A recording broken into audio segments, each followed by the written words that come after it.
Hi friends, let's get into part 4 of the IRB video series. In this part, we're going to be looking at the main research protocol application for the IRB, which can be found on IRB.net or on the UTEP's IRB website. If you're confused about either of those two things, I did make a video on that, so you could definitely take a look, see if it helps you. Otherwise, let me know and I can give you a little bit more information. But for today, we're going to focus on the different sections of that main form, and we're also going to take a look at what associated documents you would need for each of those sections. These documents could be things that you have to create or find, but they're going to be part of the whole application. So let's get into it. Okay, here we are in the IRB research protocol application. Again, this can be found either through IRB.net or on UTEP's IRB website. If you need more instructions on that, look at the previous video. I kind of go into how to find those. So once you have this downloaded, you're going to open it up and you'll see two bolded kind of instructions on that first page.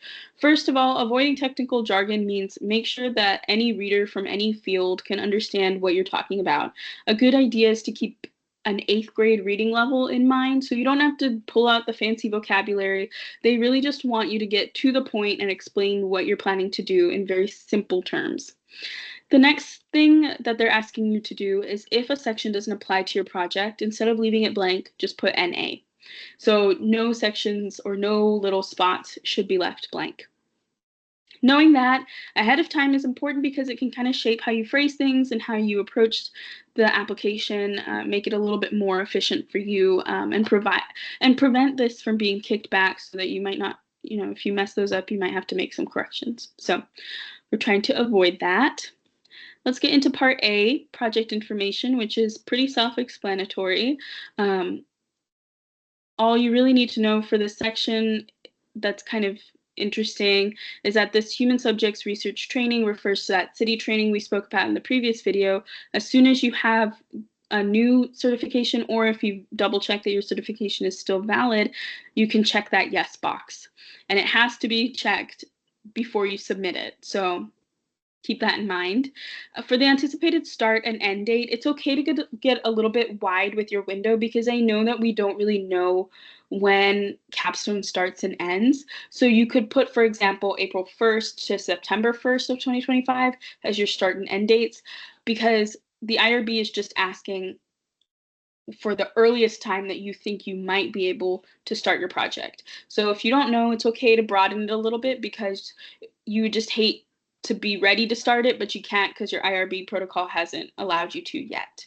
So just pick two slightly wide dates. Keep it in 2025, be a little bit realistic, but just know it's okay if you need to broaden the window.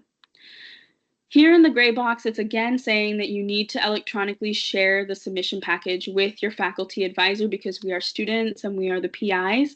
If you want more information on how to do that, in the previous video, I kind of walk through it step by step.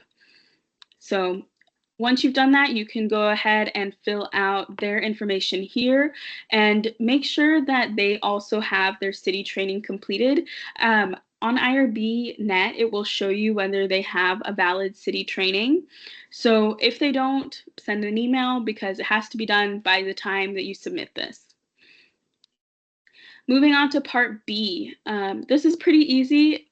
Right in the middle, it says capstone, and that's what our project is. So go ahead and click that.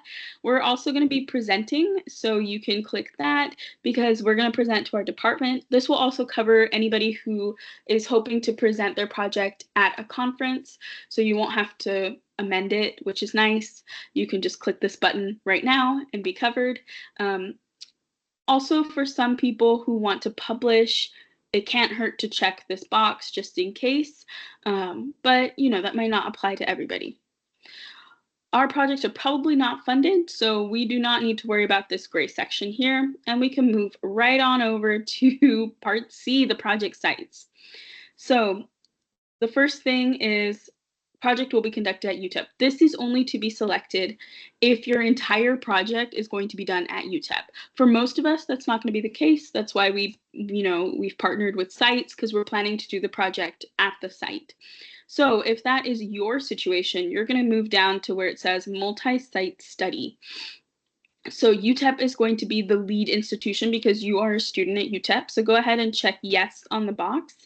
And then check this box as well. And you might notice that there is an asterisk here. So if we go up to the top, it's going to talk about including that site authorization letter in the submission package. So this letter is the one that allows you to collaborate with, let me pull it up, allows you to collaborate with the site and lets the IRB people know that you've talked to the site, they know you're coming, and they're okay with your research. So I downloaded, well, I thought I downloaded the letter. Okay, give me a second. I'm going to pull it up on the internet and we can take a look. So I'm just going to go straight to the UTEP IRB website.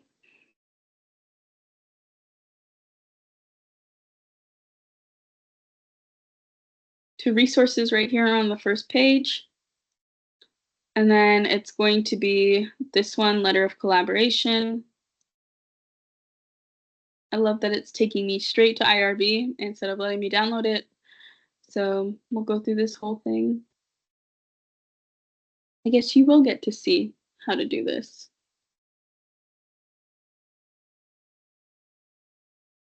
Okay, that was weird. Anyway, here we have the letter.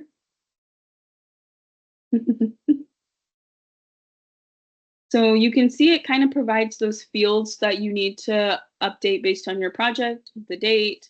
It says the PI name, name of your project, entails describe research activity. So it tells you exactly what you need to fill in. The only thing is that you need to send this to your site and request that your contact person puts this on their letterhead and sends it back to you. This is something that you're going to need to upload into IRBnet. So this is the first additional document that you're going to need. And that's going to be the end of section C. All right. Keep in mind that it's the holiday season, so it can't hurt to send out an email sooner rather than later, because who's to say when they're going to respond? All right, part D. Additional study personnel. The only additional study personnel should be your faculty advisor. So you're going to enter their name, title, and email. And then when you're thinking about their role, you're going to scroll down and it provides you with like a key for what each of those numbers mean. So if your faculty advisor is involved in any of those things, then check the box. If they're not involved, then you don't have to check anything, but still put their name here. And then here in the external personnel, this is going to be your site mentor. So outside of UTEP, who is that contact person that you're working with? And you're going to put their name, title, and email, and then their role. So for example, I'm working with a site called Elijah Rising. I'm going to put my contact lady, Miss Jacobs here, her title, email, and then whatever she's doing, she's involved in recruitment, she's involved in consent, she's involved in the monitoring of interaction. So I'm going to check 1, 2, 3 right there. You might have multiple people here depending on how many sites you're going to or how many people you've been in contact with. So but these are just the people that will interact with the participants or the data. So it doesn't have to be every single person you've talked to. Okay, part F is the ethical considerations. This is going to vary from project to project, so I can't really tell you what to fill out, but just think about what data you're planning to collect and whether you're going to try and keep it anonymous or de-identified, if it includes children, if there are risks or vulnerable populations, and just fill out this section accordingly. So there should be There should be no reason to request a waiver of alteration of consent form. If you're concerned that there is, that's definitely a question to send to the IRB net people. But for the majority of us, I don't think there's going to be a project that would need that. Right here is an opportunity for you to explain your affiliation with your site and with your site mentor. So everybody should check yes, because you are in a way affiliated with them. And then you should talk about your communications with that person, how they've agreed to have you on site, and what you've talked about doing.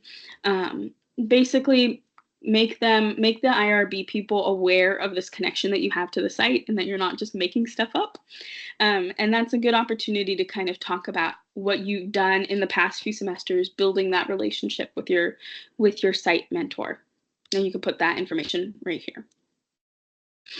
Okay, moving on to part G.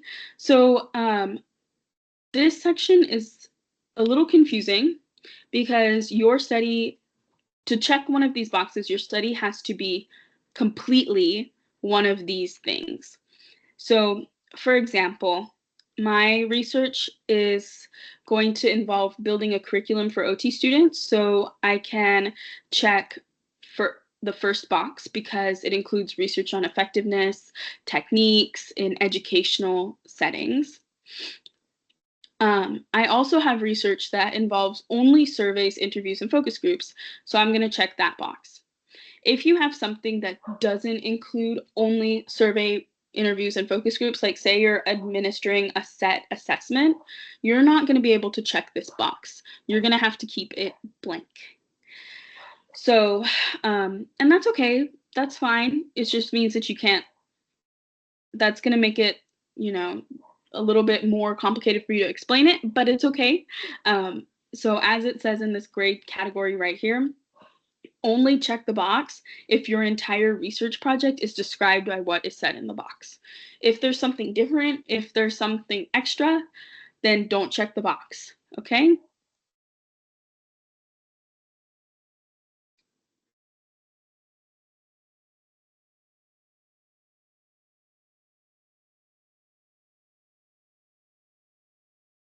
Okay, there should be nothing that you check in the biomedical studies activity. We should not be doing any procedures or collecting specimens, so don't worry about it. There's also nothing you should be doing in the medical devices, so also don't worry about that section. All right, here's where we get to the fun stuff. We're going to take a look at part I, which is your hypothesis, objectives, or goals. In this section, you can basically get the information from the chapters that you've already done. I would recommend, based off of conversations I've had with the IRB net people, to kind of make section dividers. So, you can do objectives here, and I literally copied the objectives. And then you're going to type out, you're going to type out your objectives, and then make a second section, your goals, and then type out your goals. And like, you can even bold these, just make it really clear to the IRB people what they're reading, and like that you've addressed this, briefly state the purpose. So objective, goals, you could even say purpose, whatever it takes to make it extremely clear to them that you are following their instructions, okay? So I'll get rid of that for now. Background. Okay, so layman's terms is again bolded. They're really trying to emphasize, do not put in any technical jargon. If you do, explain it, okay? So again, 2 to 3 paragraphs, and they again bold, avoid technical jargon. So this is super important in this section. Just for this section, we did a whole background chapter. You're going to summarize that into 2 to 3 paragraphs, and you're going to include the gist of things. You don't need, to put every single reference and every single data point in there, but yeah, include some references, include some information, but keep it nice and short and to the point. In L, the references and literature review, you're just going to list, it says 10 references. I know we probably all have over 20 or more references. So just pick the 10 that you used in this above background section in K and list those in L. And if you don't use 10 in K, it's okay. Just put 10 total from your paper. Add some in. Okay, so now in M, this is where you're going to have to do a bit of thinking. So for me, this is where it starts to get like, what exactly am I doing? What is my project? So I had to sit and think about what are research methods and designs that are descriptive of my particular study. A great way to do this is honestly on Google. I typed in what is a research method that describes something with focus groups, and I kind of looked at what they showed me, and from there I built it into more specifics about my project. So you need to start thinking about, is your project mixed methods, qualitative, or quantitative? Then is it phenomenological? Is it correlationary? Is it exploratory? All of those fancy terms that Dr. Roberts taught us way back when, that's what this is asking you to talk about. And so you're not only going to list the names, you're not going to name drop like it's phenomenological. You're going to explain why it's phenomenological and what part of your research is making it phenomenological. Are you collecting lived experiences? Are you trying to describe the survival experiences of one particular population? Why is your research designed the way that it is? This is also a great opportunity for you to come up with a research design if you don't already have one, and see if it maybe is, or maybe you have one and it's not the best fit for your research. So take your time, think about this one, and make sure you describe both the method and design. Then you're also going to talk about statistical analysis. These are things like SPSS, descriptive statistics, narrative analysis, thematic analysis, those types of things that we've talked about. Again, Google is a great resource to helping you find out what specific analysis style is best for your research project and your data that you're collecting. But make sure you list all of those in this section, and those headers, the little dividers, they can't hurt. Okay, moving into your sample. First, very clearly, they want to know how many people are going to be in your study and what are their characteristics and what are their inclusion and exclusion criteria. So as an example, I'm going to enroll 6 people in one part of my project. They're going to be residents at the Elijah Rising Safe House. Inclusion criteria is that they must be 18 or older. They need to understand and write and read English, and they need to be qualified through Elijah Rising's program to participate in this. So whatever you're saying, list it out. Literally follow the instructions. They're very clear. And then think about how you're planning to recruit people. Are you going to send them an email? Are you going to go face-to-face? Are you going to put something on social media? Whatever you're doing, check all those boxes.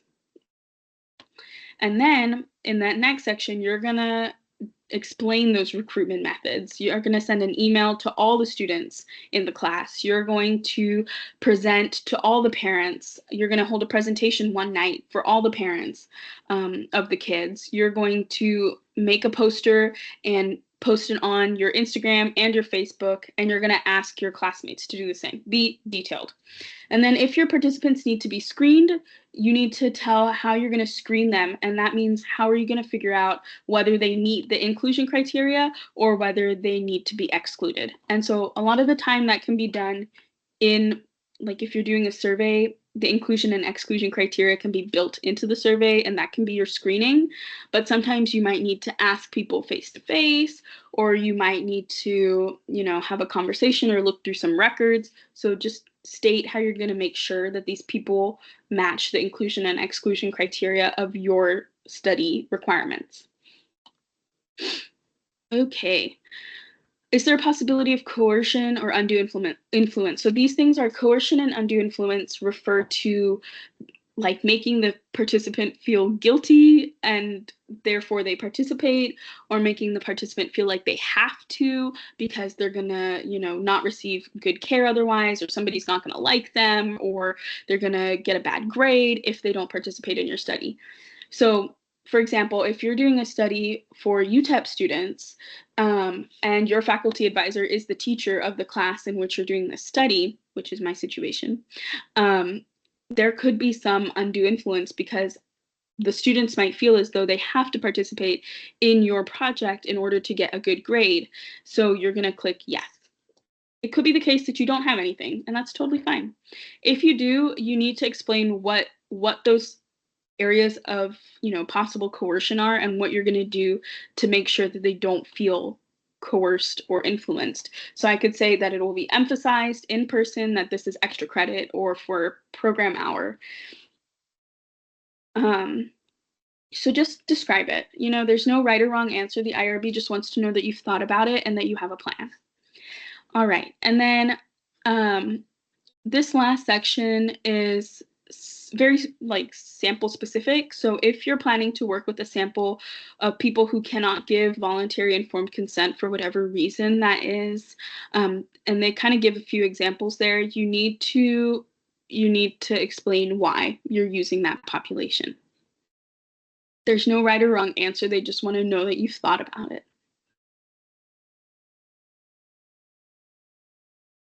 So in this section, the additional documents that you're going to need are whatever these recruitment methods are, you need to include that. So if you're going to send an email, you need to type up an email on a Word document and make that an appendix. If you're going to make a flyer and then you're also going to post it on social media, you need to make that flyer as a separate appendix. So for this section, those are the additional documents that you're going to need to make. All right, informed consent. So these questions are pretty straightforward. Answer them simply and directly. You don't beat around the bush. Just tell them, identify who will be involved. Primary researcher will be involved, as well as the site mentor, Ms. Jacobs, in the consent process, which will occur in person the day of the first session of my program, or which will occur online in the first page of my online survey. Just be direct. This also involves, if you're planning to do anything in Spanish and not English, make sure you explain how you're going to do that. These boxes are here if you're planning to change any part of the established informed consent template. I don't think that should be the case, but if you need to, you can take a look at the IRB website and they can give you, or UTEP's IRB website, they can give you a little bit more information on this, but most of us shouldn't need to do this, so you can just leave those blank. For this section, of course, you're going to need your informed consent. You're going to need it in English, and if you're doing it in Spanish, you're going to need it in Spanish. So those are going to be the attachments for Part O. Okay, Part P, detailed study procedures. Fun. So here's where they're actually asking you, what the heck are you doing in your project? And you're going to have to type it here. What are your participants going to do? When and where are they going to do it? How long? So for example, mine is a cooking program. It's going to be 1 hour. They're going to do it on the site of Elijah Rising. They're going to do it in the kitchen. It's going to take them, 30 minutes to set up, 30 minutes to cook, or however much it is. I'm going to be observing. I'm going to be gathering feedback surveys. I'm going to be and then you need to identify what surveys and what. So if that's standard or if that's something you're making up, you got to let them know. Then if you're going to be audio or video recording, make sure you put it here. And then if they're going to get incentives or extra credit, whether that's like, incentives don't have to be monetary. It could be like an extra 5 minutes of playtime or something like that. You need to put yes and then say what exactly that is below. This section looks small, but it's actually pretty huge, especially if you are a person that's doing a program project. because this is basically asking, what is your program? What are you planning to do? Like, show me the outline, show me the lesson plan, show me the supply list, show me what you're going to do. And so that is what needs to be attached to this. You're going to have to basically provide a lesson plan for your program, what each session entails, what supplies, what the participants are going to be asked to do, where that session is going to take place, how long it is, and you're going to type it up in like a nice little outline basically for each session. So if you're going to do 6, you should have 6 of those little sections. You're also going to need any surveys or focus group questions or assessments. So whether that is a standard assessment, you need to attach it. If it's one that you make up, you got to make it up and attach it, and like attach it in a way or create it in a way that it looks exactly like how the participants are going to see it. So if I'm going to give them a piece of paper, that piece of paper should look exactly like the one that I attached onto this. If you're doing an online form, you need to make it on Question Pro or wherever you're making it and print out what it looks like, or download what it looks like on Question Pro and use that as your appendix. Okay. Q is privacy and confidentiality. I like that it provides a nice little definition over what the differences are, but really consider what risks, because privacy and confidentiality has to be in place, and when it's not, or when it's jeopardized, that's considered a risk. So consider how you're storing your data. Are you storing everything electronically? Are you going to have paper copies? How are you going to ensure your data is secure? How are you going to make sure that you don't know if that data is de-identified, so you're not going to look at a patient a different way? And then how are you going to personally take those steps to ensure that is involved in your research? That's basically what it's asking. What's your plan to maintain privacy and confidentiality? In the next section with data handling, this is going to be going more into the data. So in that first section, you're going to talk about whether you're collecting it electronically, physically, are you putting it in an Excel sheet, are you keeping it on your OneDrive, basically what's going to happen once that participant takes the survey. The next data is you're going to explain what you're collecting. Is it demographic? Is it quantitative data about cooking, perceptions of cooking? What is it? Like, you don't have to be extremely specific. I'm asking them 20 questions about, well, actually, no, that would be fine. But you don't have to list the specific questions, is what I'm saying. As descriptive as you can be, if you say I'm asking 10 demographic questions, I'm asking 20 quantitative questions about cooking, skills, that's good. Then there's going to ask a question again about confidentiality, but this is specific to data. How are you going to make sure that the data stays confidential? Just explain your process. Where it's going to be stored, for how long, how are you going to destroy it if it's physical, how are you going to delete it if it's electronic, and then if you're keeping a subject list with direct identifiers, that means not de-identified, so identifiable data, how are you going to make sure that you keep that secure?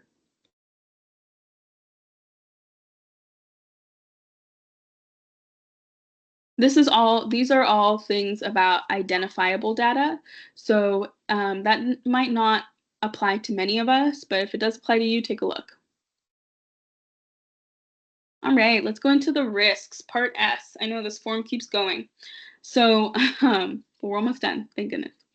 So there is always going to be risk. You should not put nothing in this section because that would be the wrong answer.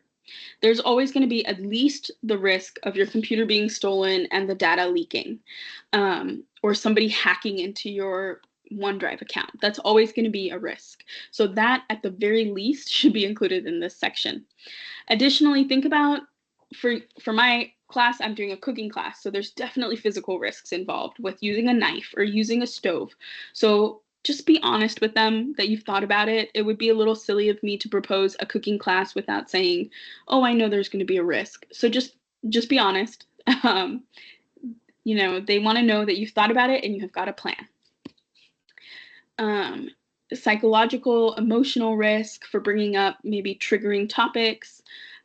Just, be aware of what your participants might be going through and write it down. And then they want to know how you're going to prevent it or minimize it. If you have physical risk, what plan do you have for medical treatment? Does your facility partner with an emergency room or a hospital that they prefer to send their clients to? That's something you could definitely ask your site mentor.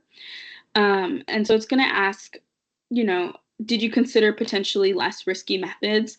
And, in my case, I considered a purely theoretical cooking class, but with the discussions with my faculty advisor, I decided a purely theoretical cooking class is not going to be as effective as a hands-on cooking class. And so it's better in the long run for the learning outcomes of this project for the participants to participate in a hands-on cooking class. Again, like I said, they just want to know you thought about it and you have a reason for what you're doing. All right, so now going on to benefits. Again, this is not benefits in that like extra credit, money, gift cards. It's not that. It's benefits like to the person and to the society. So is your project going to benefit the person by teaching them a new skill or providing them with an extra level of care or making them more confident in their ability to do something? Is your project going to help healthcare workers to feel more confident in their ability to do X, Y, and Z? Is it going to pave the way for research on this topic? What is the benefit to society, the benefit to the individual, and the benefit to society that your research hopes to have? All right. Research resources. This is something to discuss with your site mentor. I hadn't done it before and I had to set up a separate meeting for it. You could do it through email, but just make sure that you're not lying about this and that you actually know what resources are available to you. That's anything from the space, the time, the equipment, how close different facilities are, and this section will basically guide you through what you need to consider. Okay, part V. You should be putting no for both of these questions. You should not be sponsored by an organization to do this research or funding it. So this shouldn't apply. Just put no. All right, and then that last section, W, is just your certifying that you're going to be ethical and you're going to abide by what you said and you're not lying and you're planning to do this. All right. So I know that's a lot, but I just want to sum it all up by saying that if you work on it a little by little, it's possible to get it done. Definitely make the effort on this round because I would hate if we had to redo it for silly mistakes or things we didn't think through. And also just take the time to think through because it's going to benefit you in the long run, right? Like if you know what your plan is now, going into your capstone, you're not going to feel like you're scrambling. So those are the extremely long version. Just to sum up, some documents you're going to need to include the letter of affiliation or collaboration with your site or sites, the informed consent in whatever languages you're planning to conduct your research in, any surveys that you make up or are standardized, any questions for an interview or a focus group in English and in whatever language or whatever languages you're providing them in. If you're doing any recruitment material, that needs to be included, including emails, flyers, if you're doing a little presentation, anything that you're using to recruit, that needs to be included. Your project plan, like a lesson plan, if you're doing sessions, what's gonna happen, what how's the time going to be used, literally a lesson plan, so it could be recreated by somebody else. And then any other documents that you feel might be necessary to explain your project, those are going to be all included as appendices. So it's not just the research application, it's the entirety of your research. So take the time to think. You can do it. I believe in you. This is not to scare you, or maybe it is a little bit, but it's meant to kind of just get your wheels turning and get you started on this, because I know I didn't anticipate it to be a lot, and I hadn't made up a plan for what I wanted to do exactly, and I'm still working on it. And yeah, so if you have any questions, again, let me know. You can send me a message or you could leave a comment, and I'll try and answer them to the best of my ability, or at least direct you to a resource that could help. So thanks for watching. Sorry for the longer video.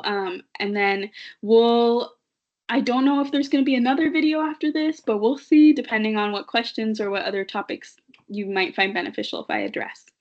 All right, guys. Thank y'all.